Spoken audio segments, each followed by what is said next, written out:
नमस्कार, मैं हूं शम्स ताहिर खान और आप देख रहे हैं वारदात। एंटीलिया की साजिश सिर्फ धमकी तक थी। एक गाड़ी में मामूली विस्फोटक रखना था, धमकी भरे खत रखने थे और फिर उस केस को बाद में सुलझा लिया जाना था। इसमें किसी की मौत नहीं लिखी थी। लेकिन जैसे ही मामला आगे बढ़ा और सचिन वाजे को लगा कि अब इस केस की जांच उसके हाथों से लेकर एटीएस को सौंप दी जाएगी, सचिन वाजे घबरा गया। तब उसे पहली बार एहसास हुआ कि इस साजिश की सबसे कमजोर कड़ी कोई और नहीं बल्कि मनसुख हिरेन है। और ठीक उसी दिन मनसुख हिरेन की मौत तय हो गई। एटीएस ने अब खुलासा किया है कि मनसुख हिरेन की केस को उसने सुलझा लिया है। गृह मंत्री की तनख्वाह करीब 3 लाख रुपए, पुलिस कमिश्नर का वेतन करीब 2 लाख रुपए, असिस्टेंट पुलिस इंस्पेक्टर। अब अगर इतनी तनख्वाह पाने वाले गृह मंत्री असिस्टेंट पुलिस इंस्पेक्टर हर महीने 100 करोड़ की वसूली का टारगेट रखे तो सचमुच दिमाग चकरा जाता है।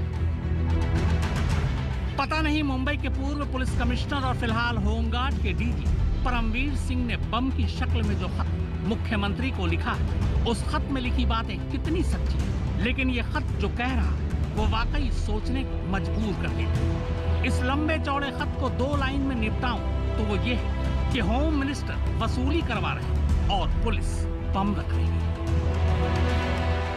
हालांकि परमवीर सिंह का यह पूरा खत महाराष्ट्र के गृह मंत्री अनिल देशमुख, उनकी उगाही के तरीके और पुलिस के कामकाज में दखल के इर्द गिर्द ही घूमता है। इस खत में एंटीलिया की साजिश या मनसुख हिरेन की मौत का कोई जिक्र नहीं है।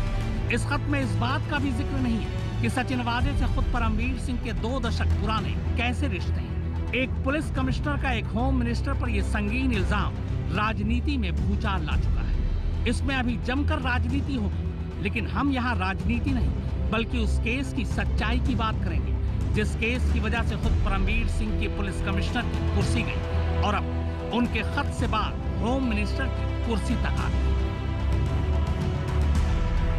कायदे से इस एक शख्स ने पूरी मुंबई पुलिस और महाराष्ट्र सरकार को बैकफुट पर धकेल दिया है।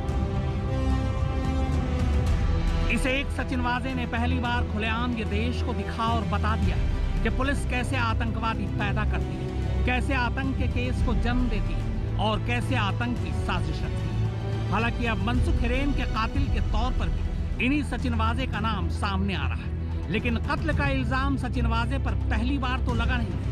पुलिस हिरासत में 18 साल पहले हुए कत्ल का इल्जाम अब भी इनके सर है। सचिन वाजे ने एंटीलिया की साजिश क्यों और कैसे रची, ये तो हम लगातार आपको बता रहे हैं। आइए आज ये जानिए कि मनसुख हिरेन का कत्ल सचिन वाजे के इशारे पर क्यों और कैसे किया गया। 20 मार्च की रात को ही ये तय हो जाता है कि एंटीलिया केस के अलावा मनसुख हिरेन की मौत की जांच भी एटीएस से लेकर एनआईए को सौंप दी जाएगी। ये खबर लीक हो जाती है। इसके बाद 21 मार्च की सुबह ठीक 10:47 पर मनसुख हिरेन की मौत की जांच कर रहे महाराष्ट्र एटीएस के डीआईजी शिवदीप वामराव लांडे फेसबुक पर एक पोस्ट के जरिए ये ऐलान कर देते हैं कि एटीएस ने मनसुख हिरेन के कत्ल की गुत्थी सुलझा ली।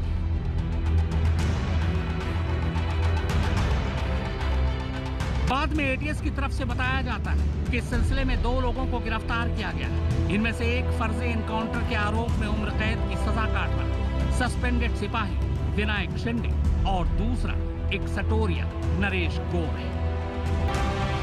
एटीएस को पता था कि अब कभी भी मनसुख हिरेन की मौत की जांच एनआईए को सौंपी जा सकती है, पर जांच हाथ में लेने के लिए कागजी कार्रवाई होनी अभी बाकी थी और बस इसी वक्त का फायदा उठाते हुए एटीएस ने एनआईए से पहले ही मनसुख हिरेन के कत्ल को सुलझा लेने का खुलासा कर दिया। इतना ही नहीं, ये जानते हुए भी कि आगे की जांच एनआईए ही करेगी, एटीएस दोनों गिरफ्तार आरोपियों से न सिर्फ पूरी पूछताछ कर लेती है बल्कि सस्पेंडेड सिपाही विनायक शिंदे को लेकर पहले मनसुख हिरेन के घर जाती है और फिर सोमवार को उसे अपने साथ उस मुमरा क्रीक पर ले जाती है जहां से मनसुख हिरेन की लाश मिली थी। मुमरा क्रीक की सोमवार की ही ये तस्वीर। इस वक्त हम मुमरा की उसी खाड़ी पे है जहां पर मनसुख हिरेन की बॉडी को डंप किया गया था। क्राइम के स्पॉट पर अरेस्टेड अक्यूज विनायक शिंदे को लाया गया था, जिसके बाद एटीएस ने उसे स्पॉट पर पूछताछ कराई और उसके बाद उसे वापस लेके जाया जाए। तो एटीएस ने मनसुख हिरेन की कत्ल की साजिश को बेपर्दा करने का दावा तो कर दिया। अब सवाल ये है कि मनसुख हिरेन की मौत कैसे हुई, कब हुई और इस कत्ल का असली मास्टरमाइंड कौन है। तो एटीएस सूत्रों ने इन सभी सवालों के जवाब भी सिलसिलेवार दिए। बकौल एटीएस मनसुख हिरेन के कत्ल का ऑर्डर किसी और ने नहीं बल्कि खुद सचिन वाजे ने ही दिया था। उसके हुक्म पर ही मनसुख हिरेन का कत्ल किया गया, लेकिन कत्ल के वक्त सचिन वाजे मनसुख हिरेन के साथ या मौका वारदात पर मौजूद नहीं था। एटीएस सूत्रों के मुताबिक एंटीलिया की पूरी साजिश के लिए सचिन वाजे ने बुकी नरेश से 5 सिम कार्ड खरीदवाए थे। इन 5 नंबरों का इस्तेमाल सचिन वाजे, विनायक शिंदे, नरेश और मनसुख हिरेन कर रहे थे। पूरी साजिश के दौरान ये लोग इन्हीं 5 सिम के जरिए व्हाट्सएप कॉल पर एक दूसरे से बातें किया कर रहे थे। एटीएस की माने तो एंटीलिया की साजिश की पूरी जानकारी मनसुख हिरेन को भी थी, लेकिन एंटीलिया के बाहर जब साजिश को अंजाम दे दिया गया, उसके बाद जिस तरह से मीडिया में खबरें आई, उससे मनसुख आगे चलकर घबरा गया। इधर मनसुख के साथ रिश्ते की बात लीक होते ही सचिन वाजे को एहसास हो चुका था कि एंटीलिया केस की जांच उससे ले ली जाएगी। उसे यह भी पता था कि आगे चलकर ये जांच एटीएस को सौंप दी जाएगी। सचिन वाजे अपने बहुत सारे सीनियर अफसरों से पहले ही दुश्मनी मोल ले चुका था। एटीएस के साथ भी उसके रिश्ते अच्छे नहीं थे। ऐसे में जैसे ही एटीएस को मामले की जांच सौंपी गई, घबराए मनसुख हिरेन को देखकर सचिन वाजे भी घबरा गए। उसे लगा कि मनसुख हिरेन साजिश की सबसे कमजोर कड़ी, वो बहुत आसानी से टूट जाएगा और सच उगल देगा। बस इसी के बाद सचिन वाजे ने मनसुख हिरेन को ठिकाने लगाने का फैसला कर लिया। साजिश के तहत 4 मार्च की रात 8 बजे सस्पेंडेड सिपाही विनायक शिंदे क्राइम ब्रांच का अफसर तावड़े बनकर मनसुख हिरेन को फोन करता है। इसके बाद उसे केस की जांच के सिलसिले में घोड़ बंदर मिलने के लिए बुलाता है। यानी एटीएस के मुताबिक तावड़े कोई और नहीं बल्कि सस्पेंडेड सिपाही विनायक शिंदे ही था। शिंदे ने तावड़े बनकर मनसुख हिरेन को व्हाट्सएप कॉल किया था। इस कॉल के बाद ही मनसुख हिरेन 8:15 बजे एक ऑटो से निकल गए। इसके बाद घोड़ बंदर पर सस्पेंडेड सिपाही विनायक शिंदे मनसुख को मिला। यहाँ से ये लोग एक गाड़ी में रवाना हो जाते हैं। मनसुख हिरेन को कुछ शक हो जाता है। इसके बाद गाड़ी में ही उसके साथ मारपीट की जाती है। फिर उसके मुंह पर रुमाल बांधकर और स्कार्फ से चेहरे को ढककर जिंदा ही मुमरा क्रीक के करीब समंदर की खाड़ी में फेंक दिया जाता है। दरअसल कातिल को यह पता था कि रात के उस पहर समंदर में हाई टाइड यानी ज्वार भाटा आता है। इससे मनसुख पानी के बहाव में बहता हुआ समंदर में जाकर समा जाएगा, लेकिन इत्तेफाक से ऐसा हुआ नहीं। उस रात समंदर का पानी शांत था, लिहाजा थोड़ी ही दूर आगे जाकर किनारे में लाश कीचड़ में फंस गई और इस तरह 5 मार्च की सुबह लाश जमाने के सामने आ गई और मनसुख की मौत का सच सामने आ गया।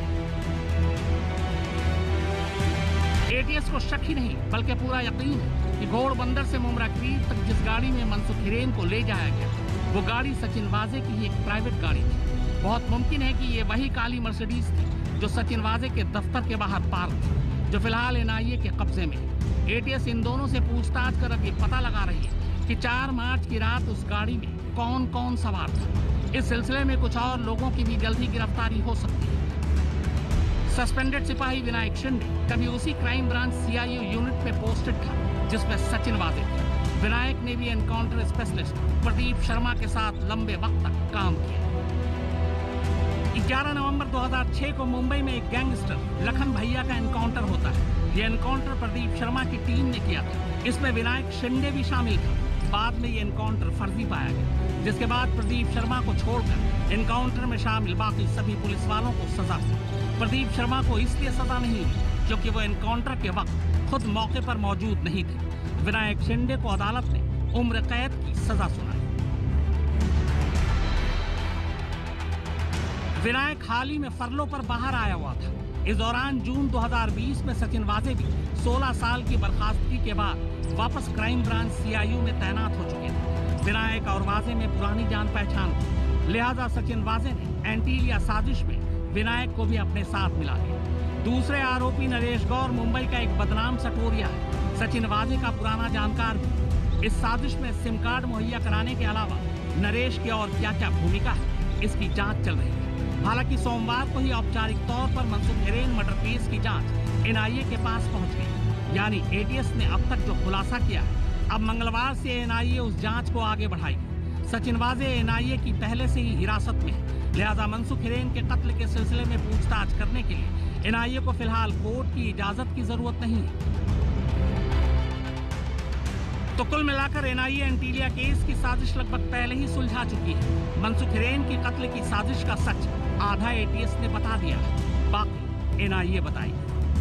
मनसुख हिरन मर्डर केस भले ही एनआईए को ट्रांसफर हो चुका हो, एटीएस अभी भी इस केस में इन्वेस्टिगेट कर रही है। आज के दिन विनायक शिंदे जिस आरोपी को अरेस्ट किया गया था, उसे वजह के घर ले जाया गया, उसे उस स्पॉट पर ले जाया गया जहां पर मनसुख हिरन की बॉडी मिली थी। और विनायक शिंदे का जो खुद का घर कलवा में है, वहां पर भी ले जाया गया। बताया जा रहा है वहां से एक प्रिंटर कल रिकवर हुआ था, जिससे जो खत लिखा गया था, शायद वो खत उसी प्रिंटर से प्रिंट कराया गया था जो अंबानी का थ्रेट लेटर था।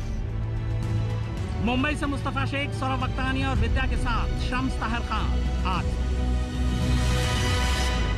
एनकाउंटर स्पेशलिस्ट बनने से पहले सचिन वाजे की पहचान मुंबई पुलिस में एक टेक्निकल एक्सपर्ट्स के तौर पर थी। उसने कई ऐसे साइबर क्राइम को भी सुलझाए थे, लेकिन यहीं पर सचिन वाजे मार भी खा गया। दरअसल एंटीलिया साजिश, खासतौर पर मनसुख हिरेन की मौत के लिए उसने जो साजिश रची, उसमें वो खुद ही फंस गया। जिस व्हाट्सएप कॉल के जरिए मनसुख हिरेन के पास तावड़े नाम के शख्स का फोन आया था, वो नंबर अहमदाबाद में रजिस्टर्ड था और एटीएस अहमदाबाद तक पहुंची। इसके बाद मनसुख हिरेन का कत्ल का सच सामने आ गया। आखिर एटीएस मनसुख के कातिलों तक कैसे पहुंची? कैसे उसने सचिन वाजे के गुर्गों का पता लगाया? असल में सचिन वाजे की गिनती पुलिस महकमे के टेक्निकल एक्सपर्ट पुलिस वालों में होती थी। अपनी शोहरत के मुताबिक उसने एंटीलिया केस से लेकर मनसुख के मर्डर तक फर्जी नाम वाले सिम कार्ड्स के जरिए एक दूसरे को व्हाट्सएप कॉल कर इन्हें अंजाम भी दिया। लेकिन आखिरकार सचिन वाजे की टेक्नोलॉजी ही उसके पकड़े जाने की वजह बन गई। एटीएस ने भी जांच में टेक्निकल एक्सपर्ट्स की मदद ली। ये बात सामने आ चुकी थी कि 4 मार्च की रात 8 बजे से 8:30 बजे के बीच मनसुख को किसी तावड़े ने आखिरी व्हाट्सएप कॉल की थी। लेकिन इस कॉल को ट्रेस करना आसान नहीं था। कॉल के बाद मनसुख जब घोड़बंदर गए तो एटीएस ने उस समय के 1000 से ज्यादा मोबाइल नंबरों का डंप डेटा कलेक्ट किया। मनसुख के सभी व्हाट्सएप कॉल की डिटेल निकाली और तब उन्हें आखिरी व्हाट्सएप कॉल को ट्रेस करने में कामयाबी मिली। ये नंबर गुजरात के अहमदाबाद में रजिस्टर्ड है, जहां पर एटीएस की टीम ने दबिश दी। वहां सटोरिया नरेश गौर एटीएस के हाथ लगा और उससे 15 वोडाफोन के सिम कार्ड्स भी बरामद हुए। इस तरह पुलिस ने वाजे के 2 मोहरों विनायक शिंदे और नरेश गौर को गिरफ्तार कर लिया। विद्या और सौरभ वक्तानिया के साथ मुस्तफा शेख, मुंबई, आज तक। तो वारदात में फिलहाल इतना ही, मगर आज तक पर खबरों का सिलसिला लगातार जारी है। नमस्कार, मैं हूं अंजना ओम कश्यप। हमें उम्मीद है ये वीडियो आपको पसंद आया होगा। लेटेस्ट खबरों के लिए यूं ही देखते रहिए आज तक, और इस वीडियो के पसंद आने पर लाइक, शेयर एंड सब्सक्राइब करना ना भूलें।